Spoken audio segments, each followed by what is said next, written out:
Hey everyone, I'm back with Rob Jacobs. Hey Rob. Hey Jen, how are you? Great.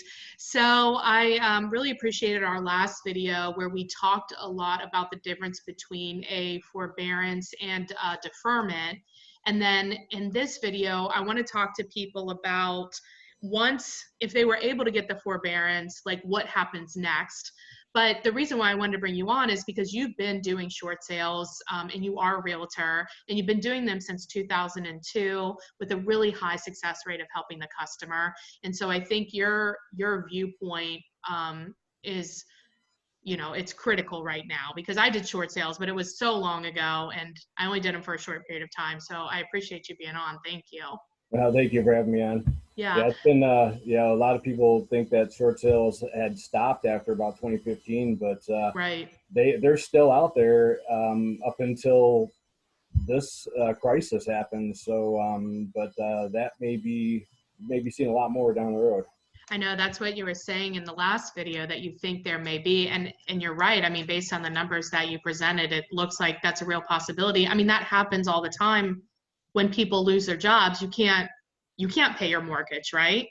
Yeah. And then with the forbearance, as you told us last time, it's usually only like 3 or 6 months. And then it's just like one lump sum is due, which is not helpful at all. Yeah. So let's say that I'm a customer. I was able to get the forbearance just to like breathe a little bit. Now it's coming due. What are the likely options that the bank is going to present to me? Well, when you're 3 months or 6 months, however long the forbearance you take is done, you're going to want to call your bank and talk to their loss mitigation servicing department, or Okay. Loss and just, mitigation. yeah, loss mitigation. You want to ask them what your options are, and basically they'll send you a package in the mail, and that will have your options.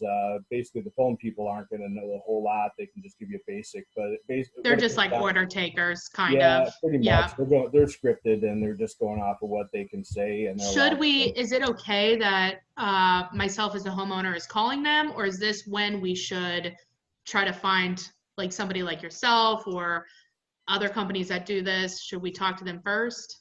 Well, yeah, you absolutely should be calling your bank about it, Okay. especially in the beginning, until Okay. you have a better idea of where things are going. Okay. Once you get their package, and most of the short sale loss mitigations, it'll say mortgage assistance application on the top. Most of them do, and then it'll run down your options, which would be a deed in lieu of foreclosure is one. uh, Okay. Loan modification another, and a loan modification can be a couple different things. It could be a deferment, taking your forbearance payments and putting them on the end of the loan and just keep on going as you are. Or they may modify your current mortgage structure, with readjusting your mortgage payment, which will go up a little bit because you have some back payments to add into there, and then they'll spread that Right. out throughout how many years you have left. And depending on who your loan is with, they may have different options. Like FHA has a program where they basically loan you the past amount due, and now it's a second loan on your mortgage that's Oh, so you're paying payable. your mortgage and you're paying like the second also? Well, it's buried within the first lien still, so the first lien holder is still taking care of it, and then when you get to the end, then that would be payable, and that's just for FHA, loans, USDA. Um, Let me ask you, yeah. are you finding like when you're dealing with these banks that they're working with homeowners, or are they, because I wouldn't think that they would want the house. Like they don't want the Yeah. asset back, right? Oh, absolutely, yeah, FHA has a program called Waterfall where um, they review your situation before putting you into short sale to make sure that short sale is your last option, because they don't want you to lose your house, and they don't really want to go into foreclosure. So waterfall is a 30-day period where they look at your file and see if you can be approved for a mortgage modification. Okay. And if you are, then they'll put you into the loan modification and give you whatever options they come up with for your individual case. And every case is different, so Of course, and that's the thing. And I think like just for people that don't know, a short sale is the short, it references what is given to the bank. It's Mhm. not, the process is actually quite long and not short. No, it's not a short Yeah, process. A lot of people think that too, and it's not a short. right. No. And we'll do a whole video on the short sale specifically too. I know that's your, you know, that's your specialty, but like you said, it is a last resort for people because they do end up selling the house and then they have to find a place to live. So Yeah. prior to that, the people can expect that when they're talking to the bank, they have to be honest and truthful about their financials. And I know, like when we were doing it, a lot of people don't know their financials. No, no, and that's where that's where a lot of people run into problems filling out the Right, application. The applications are very short and non-distinct. So when you're right, filling it out, they're asking for your income and your expenses, and it may only have a number of things. Your phone, your electricity, your gas, your mortgage payment, your car payment, and credit cards. And then they'll have a spot for other. Well, for most people, other is half of their debt. And right. It's like all the rest. It's yeah, it's everything. everything Yeah. else that they need to live, is everything is different. So, Yeah, it's um, like I mean, they yep, might ask for utilities, but you may be only thinking like electric, yep, but you also have to consider like internet, you know, TV, anything like that. And then also like gifts. I know a lot of people miss gifts, and a lot of people, at least when I was doing it, were miscalculating the cost that they spend on food. oh yeah, yeah, absolutely. And then medical, Medical medical bills, yeah. expenses. There's just so many different things. College if they're paying on their student loans. Or if they're a co-signer for somebody on anything else. Yes, yeah, yep. Or if they're giving money to relatives. They're on the hook for that. Loans, yeah, yeah. Wow. And that's usually where people need help. And if people want to save their house, there is free help out there for those Okay. people. You can go to consumerfinance.gov/find a housing counselor. Okay. And that's the CFPB's website where they will have a list of FHA and FHFA approved housing counselors that can help people for free with modifying their loan. Because And this is true for the people that don't have an FHA loan too, right? Like this would be yeah, anybody, any loan? they'll Okay. help anybody because all these places that are government approved will help anybody that is in trouble. Okay. So they're just licensed to do it by the government, but they help anybody with And I private think this mortgages. is this is where people really should reach out and make sure that they're accounting for all of their expenses. And we used to encourage people to look at your credit card statement, look at your bank statement, like where if you're getting a lot of cash out, like where's that cash going? Like Yep, that's an expense. If you're you can always tell what people value based on what they spend on their credit card, you know? yep. So Yeah, you need look to at really it. scrutinize your bank statements when you're filling out that form, and Right. then really see where your money's going. And you may be surprised where your money's You going. will be surprised. you know, Absolutely. yeah, because most people just don't realize it. It's like, well, our money's gone. We just got paid 3 days ago, and then you look at your list, like, oh, we didn't need that. We didn't need that. Right. We Why do we do. still have Disney Plus? Yeah, I know. It's Mandalorian's crazy. over. It is surprising because I do Dave Ramsey. Do you know him? Do Oh you know yeah, his program? yeah, So we do that through our church. I've been doing it for like over 10 years, and it's for adults to help adults get out of debt. And it is surprising when you first like learn how to do your budget. It's like you think, you know, maybe you only spend as a single person, you only spend like $400 or $500 on food, but really you're spending on like going out and the experiences and the food enough to feed like a four yeah, person family, you know, yep, because yep, you're bored yep. or whatever, right? As we all know, a night out is It's not 50 expensive, $60 anymore. It's you got dinner for how many people, a movie, right? just a movie itself, popcorn is $15. I mean, Right. so It's yeah, crazy. yep, Well, and people don't consider like when they think groceries or food, they think like only the local like Kroger or right. whatever. But really it's Costco, It's everything you need to Sam's, like yeah, all the all that, stuff too. yep, Okay. every, So they can either when they call the bank, they ask for the loss mitigation department. They'll give them the options, which you said are like a loan modification, which could be either adding the payments on the back or modifying the payment depending on if their income is back to normal. You said a deed in lieu. Explain that.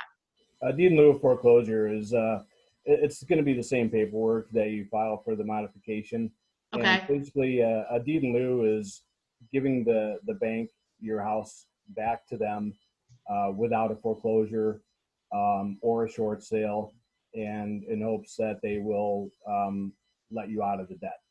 Okay. So um, it's cash for it's keys. You're basically giving back your keys. It's like a repo, maybe? it's an escalated repo. It doesn't go to court or anything. Okay.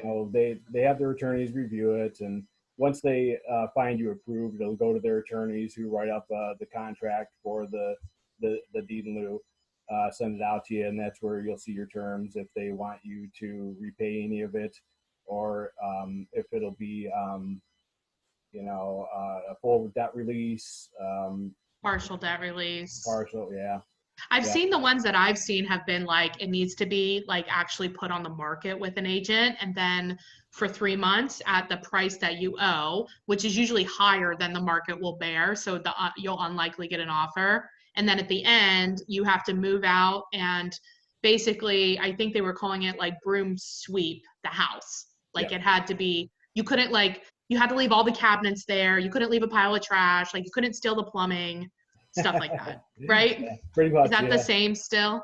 Yeah. Well, I've run some are like that. Some, others aren't. But Okay. you're going to be hard pressed to find a realtor who's going to list your house for 3 months and then not be able to sell it. So, Right. I know. That's like the so hard part, right? yeah, yeah. I haven't seen one of them in a while, but I don't do too many modifications. I have a couple I'm working on now, but most of what I do is short sales. Now, the modification processing is almost the same as doing the short sale Hmm. processing as far as the paperwork goes, with the exception of there's no offer and no buyer Right. on the other end of it. So a little less paperwork, I guess. So But then they the need to be benefits are there. prepared to be truthful about financials and be able to back it up with. Yeah, yeah, and don't try to hide anything because they pull your credit report and they're going to know. If you have stocks hidden away in 200,000 worth 200 grand, they're going to know about it. If you have Right. a money market account that's packed full of money, they're going to know. Right. So So, yeah, you got well, to I be think the upfront. main thing here is too, it's the bank. I think the bank wants to help, right? Like, I mean, they have to do what financially makes sense to them, but they do not want the house back. So being truthful it will only benefit you in getting into Mhm. the right, to helping them understand what the right program could be for you as the borrower. Yep. And what you're doing is you're working with the servicer, not the actual bank, the Okay. owner of the loan. So in any case, well, most of the cases, I should say, some banks do service their own loans, but most of them sell them at the Right. closing table or before. So you're dealing with the servicer. The servicer gets paid to collect your money and to pay your taxes and everything else, and to pay the investor. So when the servicer doesn't get paid, then they're scrambling around because they have to pay the investor still, Right. and they're not getting their cut, and Right. it's taking that money out of their pockets, which is what we're having a problem right now with all these millions of people in forbearance. The servicers are not getting any money, but they still have to pay the They investors still on have the to other pay the end. investors. Yeah. Yeah. Oh, wow. So Right. that's bad news for the mortgage markets. Yeah. That's true. That's like a whole nother can of Right? worms or Oh, another whatever. can of worms. Yeah. Yep. Well, so I think my takeaways from here on this video is after forbearance, kind of what happens next. And what I'm hearing is it's another conversation with the bank. It's getting real about where you're spending your money and that there are a multitude of options depending on your current situation and what you think your situation will be moving forward. Yeah, and as long as you have a legitimate hardship, typically you'll get a good deal from the bank at the end of the day. Yeah, these are not for people that can afford their payment. They just don't feel like paying it. This is like true hardship. Yeah, yeah. I mean, even if you're an investor out there and your investment properties are tanking, you're not getting, rent money I mean, anymore. that's a hardship. That's a hardship, and you're not able to make the payments. I've done short sales for people who, done 10 of their houses, bam, bam, bam, right in a row, Right. because everything went south on them, and it's just, it happens. So Yeah, I it's mean, that's what we were doing in like 2009 and 10 was we were liquidating portfolios oh yeah, because you get, everybody gets comfortable and it's like then you don't maybe save as much as you need for a crisis like this. But these crises you don't really prepare for because it's not like it happens all the time, yeah, exactly, yep. Right. So in the next video, we'll talk more about short sales and what that looks like and who applies for that. So I appreciate you being on. Thanks, All Rob. right, great, thank you. Thanks.